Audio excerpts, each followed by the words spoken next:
Amen.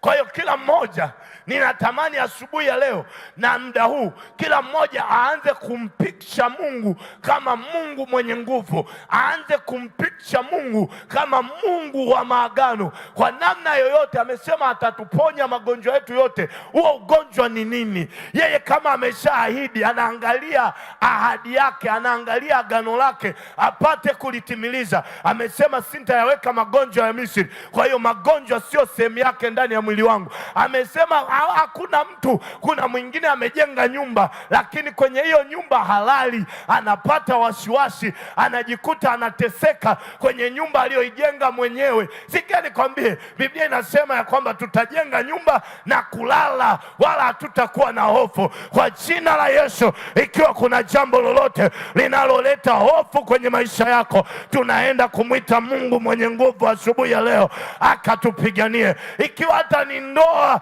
Mungu wa maagano yuko mahali hapa. Yeye amesema ndoa na iheshimiwe na watu wote. Kama ni kitu cha kuheshimiwa, yeye atakilinda. Tunaenda kumwita Mungu akazilinde ndoa zetu. Tunaenda kumwita Mungu akalinde watoto wetu. Watoto wetu hawatatumikishwa na shetani, matumbo yetu hayatamzalia shetani. Tunaenda kumwambia Mungu wa maagano, wewe uliyetupa watoto hawa, wewe ndiye utakayetulindia, maana umeahidi ya kwamba watoto wetu watafundishwa na wewe Bwana, na amani yao itakuwa juu yao.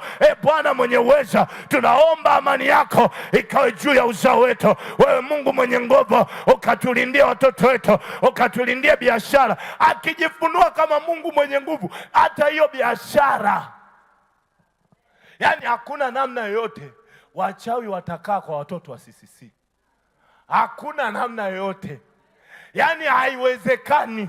Kwa nini? Kwa sababu Mungu, sisi tutakapoingia siku ya leo na maisha yetu yote kutokea sasa, tunamwita Mungu mwenye nguvu. Hakuna namna ambavyo Mungu mwenye nguvu atajifunua. Hapa penyewe ninakuhadisia kwa sababu wewe hata hujaiona.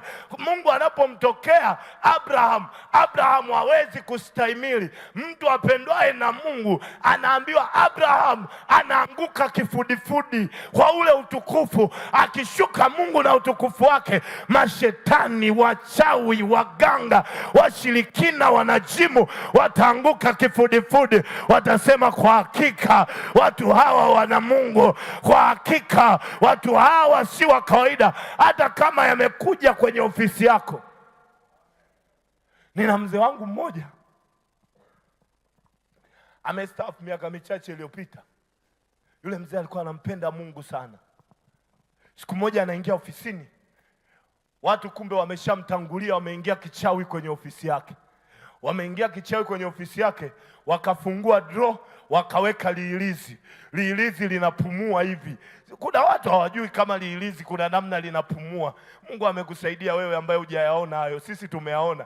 Liilizi linapumua hivi kwenye ofisi. Liilizi linapumua. Kwa hiyo watu waliokuwa wametegesha walijua kwa hakika akiingia akakaa, kitendo cha kuvuta ile draw anakufa kwenye kiti. Sikia nikwambie, mtu wa Mungu akashangaa, analitoa alafu anakuja huku kwenye ronji anauliza, hivi hii lizi ni ya nani? Nani aliyeiweka hii? Watu wakamwogopa Mungu. Sikia nikwambie, huenda kuna watu wameshategesha, wanajua kabisa hao watu hawana muda mrefu. Wengine wanasema kabisa hawa wameanza kwa spidi hii, kuna mahali ambako wanaenda wanakufa hawa, wanaisha hawa. Yani sikia nikwambie, sisi ndio tumewaka.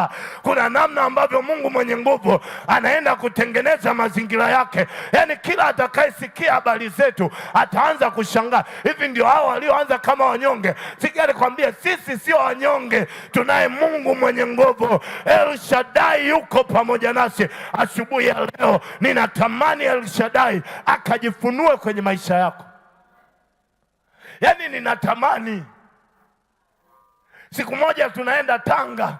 Tumefika kule Tanga, tunaanza kwenda kuhubiri eneo moja linaitwa Rushoto. Tumefika kule, tukakodi mkutano, tukaita watu waje kuhubiri pale, na sisi tuko kama sehemu ya wana maombi pale. Tumeenda kwa ajili ya Injili. Tumefika mahali pale, watu wakaanza kuloga. Wengine wanakuja wanakwambia, yani sikia nikwambie, kwenye huu uwanja kwenye uwanja hamwezi mkahubiri, na sisi tuna uhakika kuna mmoja wenu ataanguka hapo. Yaani wazee wanakwambia kuna mmoja ataanguka. Tukamwambia sikia nikwambie, sisi hatuanguki. Yaani hakuna hata mmoja anayeanguka.